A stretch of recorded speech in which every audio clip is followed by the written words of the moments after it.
fellow aquarium enthusiasts, and welcome to this episode of Logan's Aquatic. Sorry, it's dark and I've got real good lighting right now, and it's really cloudy outside. But today, I know fish species is usually on Wednesday, which was yesterday.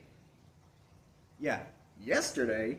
But today we are doing a fish species on a fish I have in this tank, and that is Hypostomus plecostomus, aka the sucker fish, the suckermouth catfish, common pleco, or just the regular pleco.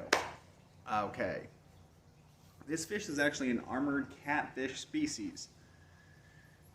And as many as you may think, oh, it just feeds on algae. Well, correct answer is, since it is a catfish, it is omnivorous. Okay? So you can feed it bloodworms, you can feed it flake foods, you can feed it, brine shrimp, pellets, algae wafers. It is an omnivorous fish, so keep that in mind. So let me adjust this. Keep that in mind when you're buying this fish, is that it is an omnivorous fish. Another thing to keep in mind is it is nocturnal, so if you can feed it once the lights go out at night, then you're much better off having a happier, healthier pleco. Alright, the pleco actually hails from South America, okay, and it's from like Brazil, Trinidad, Tobago, South American catfish species. What else am I missing? Oh yes, the size.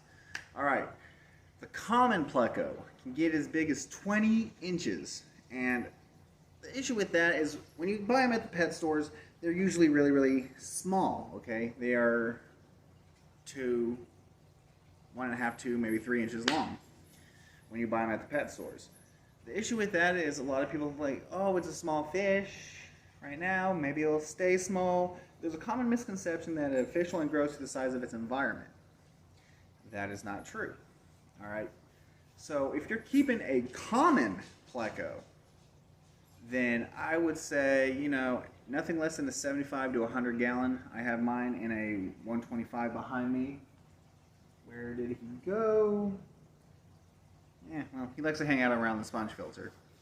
But, let me see. He's hiding somewhere. Just don't know where. Yeah, I know he's in there. I'll find him later. But they are a armored catfish, and they do grow rather large, 20 to 24 inches. So I suggest if you have a smaller tank, 29 to 55, maybe think about getting a bristlenose pleco or a rubber lip pleco, something of that nature. Or a clown pleco, one of the smaller plecostomus, maybe 4 to 6 inches in that general area. Because like I said, the common pleco gets, I can't go like this, but they get rather large. Lifespan on these things, well, they can range from 15 to 20 years. They are a long-lived fish. So if you want to keep a pleco, like I said, if you can properly home the pleco, then you can, what am I going to say? Sorry, I lost my train of thought. All my videos are unfiltered, unedited. So, if you can afford to have a larger tank, if you can spend that extra money to properly home your common pleco, then you're much better off, Because like I said, the common pleco does get very large. And what else am I missing? Anything else? Oh yes, they do produce a lot of waste.